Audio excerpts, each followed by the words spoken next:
Good morning, dear students. Today's topic is sources of data. So, coming to the topic, to solve any problem, what we will do is we will conduct the research. In business perspective, I'm talking. Even in general things also, without our knowledge also, we do some research. In colloquial language, we call it as investigation or observation, close observation like that. So because that research will provide you an additional information which help you in solving the problem. Suppose you lost something, what you will do, you will thoroughly observe, or you will investigate, or you do some research on that particular thing so that you can get it. So there are two sources of gathering the information, that is the data. So there are primary data and secondary data. So there are the two sources of gathering the data: primary data, secondary data. Primary data, the data which is collected by the organization or the researcher to solve the existing problem. Suppose some problem is existing and the researcher want to solve it, so he will collect the data directly from the respondent. Tell me, Mr. Rakesh. Sir, that screen is not showing, sir, still. Screen is not visible to you. Yes, and your voice also just now it is audible. Just now it is audible. Yes, sir. From that time I'm it is His screen screen is connecting. not visible. Can anyone And respond? Ponna Krishnaveni. now it is visible, sir, for me. Now it is visible. Now it is visible. Okay. Yes, sir. Right. So if there is an existing problem, so if the researcher want to solve it, then he will collect the data directly from the respondent. So it is primary data. For example, there is a decline in the sales of a product. So this is the problem, right? Sales are decreasing.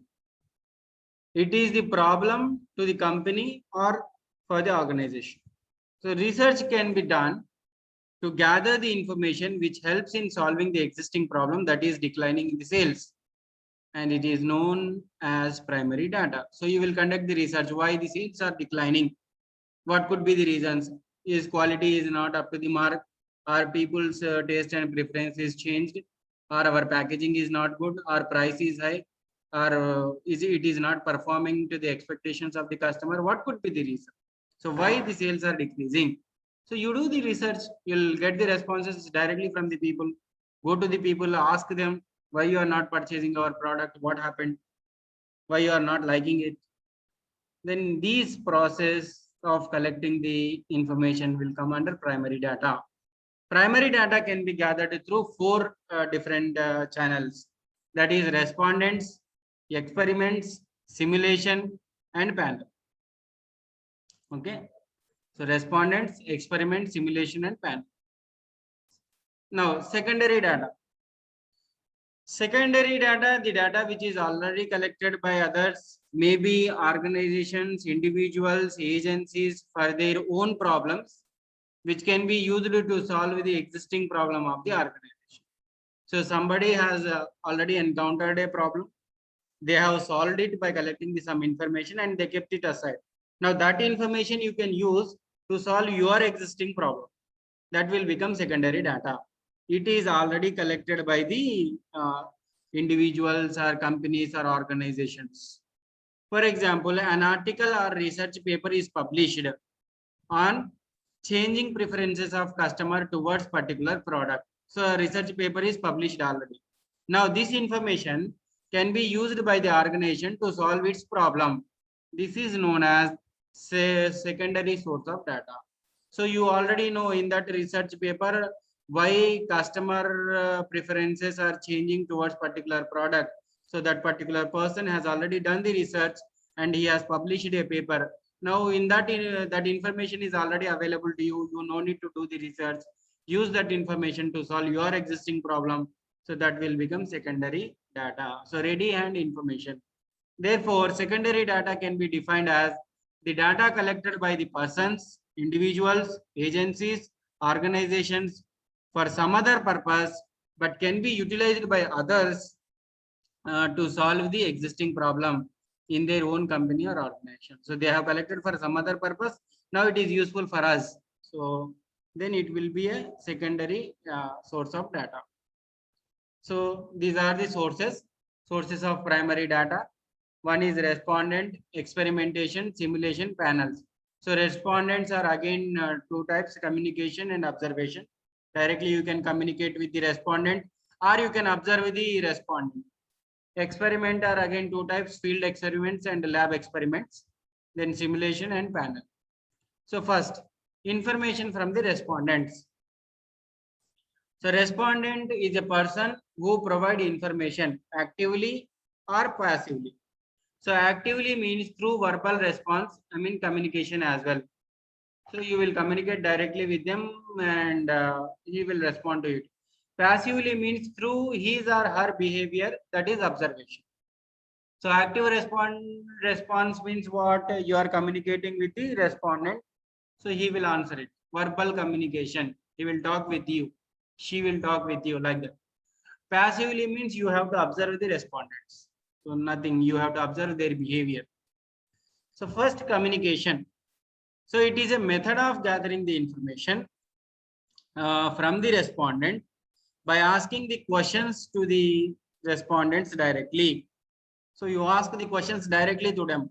So it is known as personal interview or telephonic interview. You ask the question directly on telephone, or you ask the question directly in mail or internet.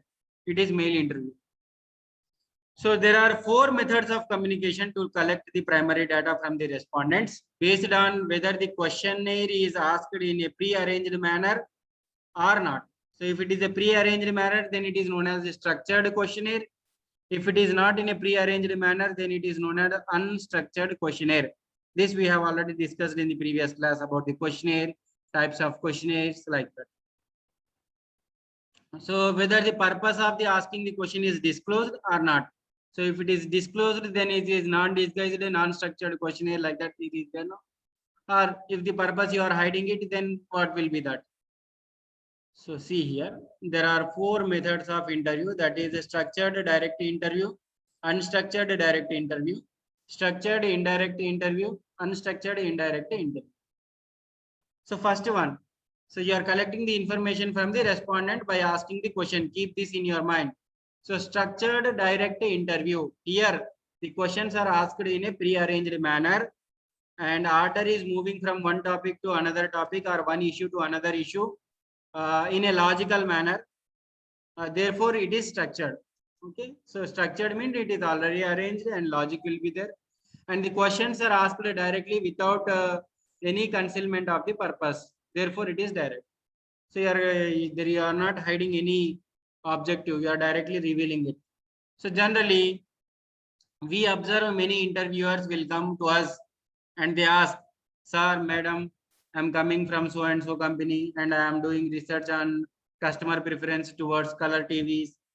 Will you please fill this questionnaire? So this kind of thing you might have observed. So he will come to you politely. He will explain the purpose of why he or she coming to you, and he will provide some questionnaire and he will ask you to fill it. So this is what the questions are also in a pre-arranged manner. Is coming and explaining you the objective. So it is a structured direct interview. I'm just giving one example of color TV. It could be anything. So here we are not concealing, I mean hiding the purpose of the questionnaire. So it is a direct interview and conducting in a pre-arranged and also structured. So structured direct interview.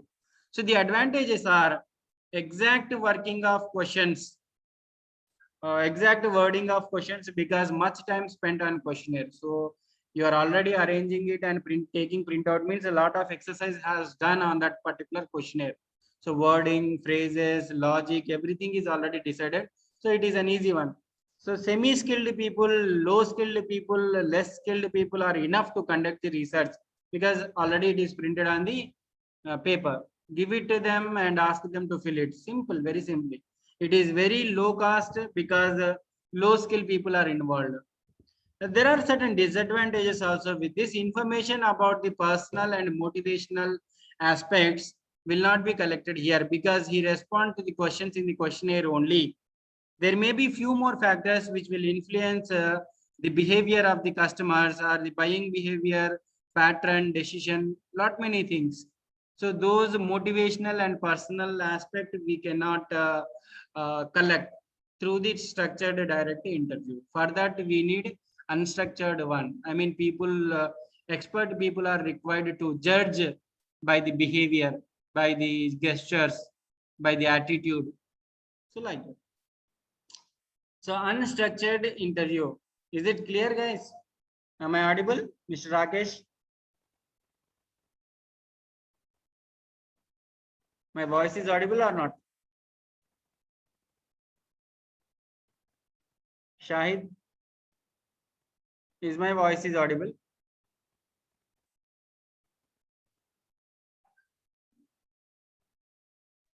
Yes, sir. Okay, thank you. So next, unstructured direct interview.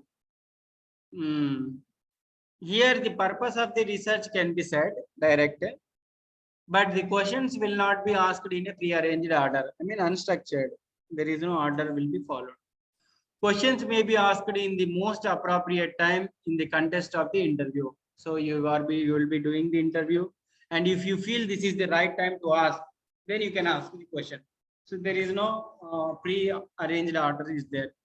For example, a previous example, but without questionnaire. Yeah, in the structured direct interview, you must have a questionnaire. But if you did not have any questionnaire, then it will become unstructured direct interview. Fine. So best example is even in-depth depth interviews also. Depth interviews also enough. Here the interviewer inform the subject to the respondent. While taking the interview, the interviewer will probe the answers. For example, what do you mean by that particular statement? I mean, so he has to explain. So you might have seen in the debates also why you are telling like that, is that in that particular context like that. You are probing on the answers. Then we may ask him or her, why do you feel like that? Because, or are there any other reasons? Yes or no? So these are all probing questions. In this way, interviewer keep on probing till he or she thinks that he or she obtained the necessary information by considering the time limitations, problem requirement, willingness and ability of the respondent, and to verbalize the motives. So if you feel that within the time you have asked all the questions, and if you feel that the required information is already collected from the interviewee, and what is the willingness of the respondent to give that information. Sometimes if you ask the question, the respondent will not respond. He will directly say that no, it is I don't want to respond on this. So you have to verbalize everything. So there are certain advantages also for unstructured direct interview. It is used in exploratory research to determine what to be included in final questionnaire. Useful in obtaining the information on motives. I mean, what are the motivational things? High competent person and effective data will be generated. These are the advantages. I mean, to conduct the unstructured direct interview, we need a high skilled people because he has to ask the question spontaneously. We should be relevant to the problem, and you have to get it everything. So here, semi-skilled people cannot conduct this kind of interview. The disadvantages are ensuring that high competent interviewer should be used. If so, high cost per interview, time consuming, recording, editing, tabulating problems will arise. So when highly skilled people are involved, automatically it will cost you high, right? It will be a time consuming process again. Recording, editing, tabulating, these are all the problems. So psychologists have recognized that most of the respondents do not like to give accurate answer to the direct questions. So therefore, if we want the exact and complete information from them, we need to ask the questions indirectly. So if respondent will not give the answers to the direct questions, we have to ask them indirectly. So here you need to remember one thing. So we will not hide the purpose of the doing research, but we ask indirect, direct questions to get the answers from the respondent, which they may not provide if would have been asked them directly, if it would have been asked directly. So again, these interviews are two types: structured indirect interviews, unstructured indirect interviews. So structured indirect interviews means word association test, sentence completion test, story completion test, a verbal projection test, that is third party technique, pictorial techniques. These are all two types again: thematic perception test and Rosenvik test, sociometry. Unstructured indirect interviews are depth interview and focus group interview. So these many tests here, 6 and 2, 8 tests are there. So you are asking a direct question in the indirect way, because if you ask the direct questions to the customers, they will not give you the answer. If the same question is asked in an indirect way, then they will respond. So here again, one thing you have to remember is you are just asking the questions in an indirect way, but you are not hiding the purpose. You have to reveal the purpose also. So for this, these two techniques are used. That is structured indirect interview and unstructured indirect interview. So in this, these many tests are there. That is word association test, sentence completion test, story completion test, verbal projection test, which is also known as third party technique, pictorial techniques. I mean, by showing some pictures, you will ask them to respond. So in that again, two categories are there: thematic perception test and Rosenvik test, and then sociometry. In the indirect way, again, you have depth interview and focus group interview. So first one, structured indirect interview. It is also known as projective techniques. So first, word association test. So used to extract the information about the words which have maximum association. Give or present a word to the respondent and ask them to tell the first word that comes in your mind. For example, cold, you are telling cold. Immediately what he get in the mind is hot or something different. So like this, you will analyze the behavior. So we are finding which word is mostly associated with a particular word, word association test. If somebody tell you something, then definitely immediately you will get something in your mind. I mean, those kind of association are there. It will help you to understand the behavior of the person. If somebody is saying cold means hot, then he is an opposite person. Whichever words we will provide, he will think very oppositely. Or cold means something, he is getting some other word in his mind, then it is a different one. So to find out the feature which is mostly associated with the particular brand, word association test will help you a lot. So whenever you think about the Reynolds pen, what comes to your mind first? This is the question asked. Then the respondent may say smooth writing. So the advertisement of Reynolds pen is like that. It will be a cello pen, it will be writing Japanese ink. This kind of advertisement you have seen on the television. Even the 10 years back, cello pen, it will be go on writing kilometers and meters, some 20,000 kilometers, the pen will run and the ink will not be completed. This is cello fine grip pen. Reynolds pen, for smooth writing, you purchase the Reynolds pen.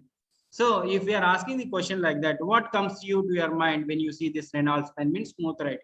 This is the word which is associated with that word. Or we will write a list of various attributes of a product. I mean TV. For example, price, quality, guarantee, sound. Against each attribute, which brands comes you in the first? So if I am saying I'm asking about the TV, so I'm asking a question about the TV. If I say high price, then you might be getting is Sony. Sony televisions are already priced high. Quality means which company, say Videocon. Guarantee, say Vanida. Sound means Vanida, and guarantee means something Samsung, like that. So which brand is coming to you first? These are the attributes and the brands. So you will come to know what could be done. So this is word association test. Next is sentence completion test. Extension of word association test. This is extension of word association test. An incomplete sentence is given to the respondent and asked to complete it. So you are giving an incomplete sentence. He has to fill it. So the people who wear khadi, I mean Lenin, are dash. Maybe political leaders or something, you have to write there. The people who wear Raymonds are rich people or poor people, you have to write. So several questions on the same subjects will be asked to complete a and project the attitude towards the particular subject. This is sentence completion test. And then story completion test. It is also the logical extension of sentence completion test, SCT. So consists of narrating a story and ask the respondents to complete the leftover story. The way how he or she completes the story will represent their attitude. That is story completion test. Here only sentence is left, but here story, you will explain half the story or 3/4 of the story.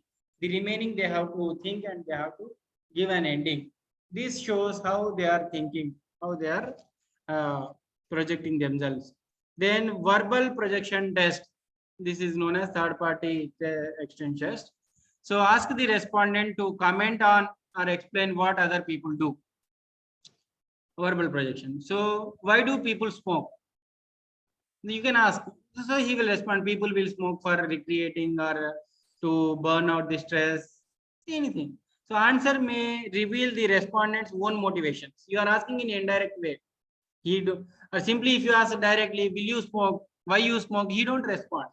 So if you ask in a different way, why do people smoke? Then he will give several reasons. Then pictorial techniques. So there are, these are the indirect interview techniques in which we use pictures to project the personalities of an individuals. They are thematic perception test, TAT.